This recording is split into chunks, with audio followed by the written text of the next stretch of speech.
welcome to my channel. I'm Momma Atheist, but you can call me Amanda. Just wanted to start the channel with a little bit of introduction to who I am, although most of you probably already know that. I'm an atheist, an ex-Catholic, although I probably never really believed I was raised Catholic. I'm a single mom to a 16-year-old son who's also atheist. That was a decision he made on his own. I never told him I was an atheist when he was growing up. I just gave him time to learn about all the different religions, and he came to that decision on his own. So hence the name Momma Atheist, both in regards to me and my son. In terms of my background in the church, like I said, I was raised Catholic. Half of my family is Irish, from Boston, so we were very Catholic. My uncle is a Monsignor in the Catholic Church. My mother is very involved still to this day. I grew up going to Sunday school, going to church every week, I was an altar server. I did the First Communion, I did all of that stuff, but I never really found myself feeling it when it came to God. I never felt like I had a relationship with Him. I never felt connected with God in any way. And I was always the kid with all the questions, to my Sunday school teacher, to my mom, to my uncle, and I never got real answers from anybody. They just kind of skipped around the question and made me try to think about it in my own way instead of actually answering real questions, a lot of which were, what about the contradictions in the Bible? You know, where did God come from Himself? That sort of thing. It never really clicked with me. Although it wasn't until I was 15 that I really decided. I thought to myself, I don't believe in this. The story goes that two of my friends had been in a car accident 1 week. One of my friends, she died instantly. The other one was in the hospital all week, and I was getting confirmed that weekend. And the night before my confirmation, they had found out that my other friend was brain dead. They were going to take her off life support the next day, the day of my confirmation. And it kind of devastated me. The whole situation devastated me. And I did not want to deal with going to church and becoming an adult in a church and anything like that. And I remember just feeling like it was stupid and pointless. My grandmother, however, had other ideas. She told me, you do this or I'm just not ever going to talk to you again. You're becoming an adult in the church or else I'm done with you. So that was kind of my option. I did it, became an adult in the church. But after that, since I was an adult in the church, I got to decide my involvement, and it was pretty much none after that. I mean, I would go to Mass with my mother for Christmas and for Easter, but that was about it. I was done with the church.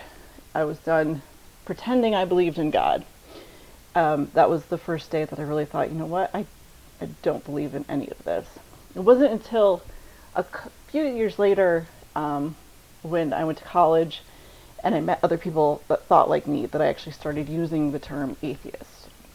I think I grew up in a very small town in Connecticut, and even though it's not like a lot of states where, you know, church is a huge deal and everybody goes and everybody talks about it, we had a few churches in town, and people just kind of went out of habit, and they never really talked about their beliefs. I guess it was rude in New England to talk about your belief or non-belief in God.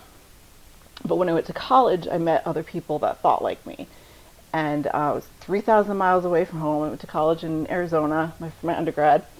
And I was in an honors dorm. And most of us, I was a physics major at the time, astrophysics. And it was mostly engineering majors and physics majors that all made up this dorm. And so we kind of all thought along the same lines. And we would sit, you know, outside in front of the volleyball court and talk for hours about how we grew up in the church, but it was bullshit and we didn't want to deal with it anymore. We didn't want to think about it anymore.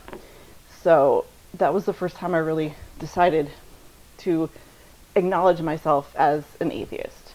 Although It wasn't something that I discussed with people. Um, it wasn't a huge deal to me.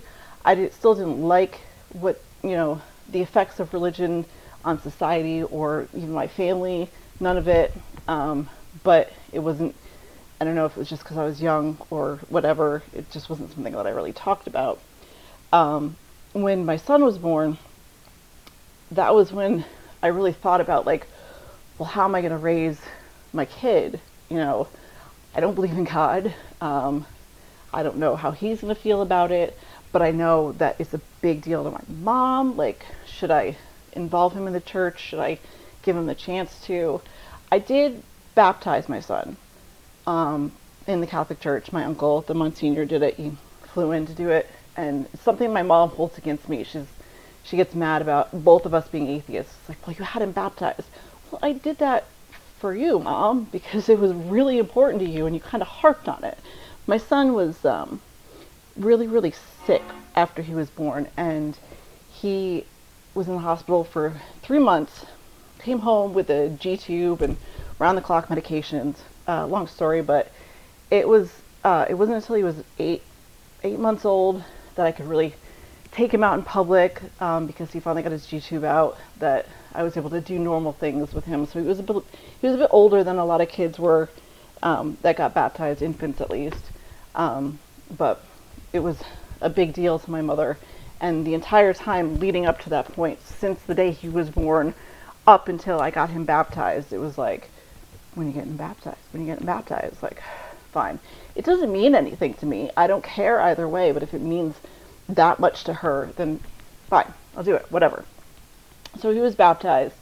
When he was younger, my mother would occasionally take him to church. My son would stay at my parents' house on Wednesday nights when he was, I think, in kindergarten. We lived in the same town, so there was a bus that would drop him off at my parents' house, and he would spend the night. And Thursday mornings there was mass, so sometimes my mother would take him to church with him, something that he hated so much, even at that age. And like I said, I still wanted to give him a chance to, have the opportunity to see what religion was about. I didn't want to force my beliefs on him or my non-beliefs on him just because, I know what that's like, and it's not fair at all. So he would go to church and he would hate it. Fine, whatever. Eventually I was like, well, let's not do this anymore. He's not into it. He doesn't like it. So I switched the days out, and he was staying Tuesday nights, so he wasn't able to go to church in the mornings anymore with my mother. And then we lived in Arizona for a while. He's starting when he was 6 years old, I think, until a few years ago. And that's when, he had no contact with the church anymore. He didn't go to church, except we would come to visit my parents during Christmas, and we would go to Mass for that day. But he was outside of that sphere of influence. And when he was about 10 years old was when I started giving him the opportunity to look into what the different religions were, what different beliefs were, what beliefs meant. And so he spent almost a year really looking into stuff. He had come to the conclusion that he really liked a lot of the tenets of Buddhism, but he didn't believe in God.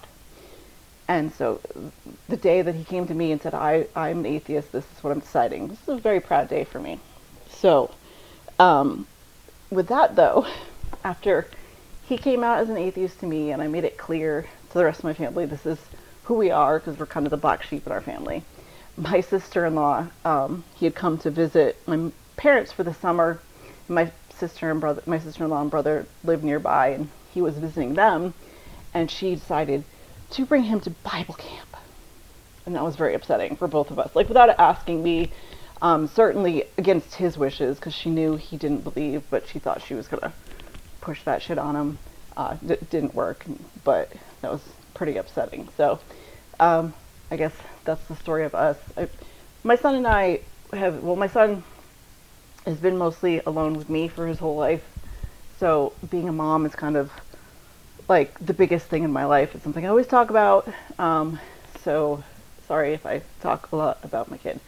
He's a cool kid. His name is Angel. Most of you know that, but yeah, he's number one in everything for me. I'm also a scientist, an advocate, a friend, and a caretaker. I moved to Georgia a few years ago to take care of my ailing parents. So I unfortunately live in the South, which fucking sucks so bad, but it's just, the situation that I'm in currently, which is why finding all of you guys and having a community like this has really helped me. So thank you very much. Thank you for coming to my channel. Subscribe if you want, whatever. It's fine. Love to you all, and think critically.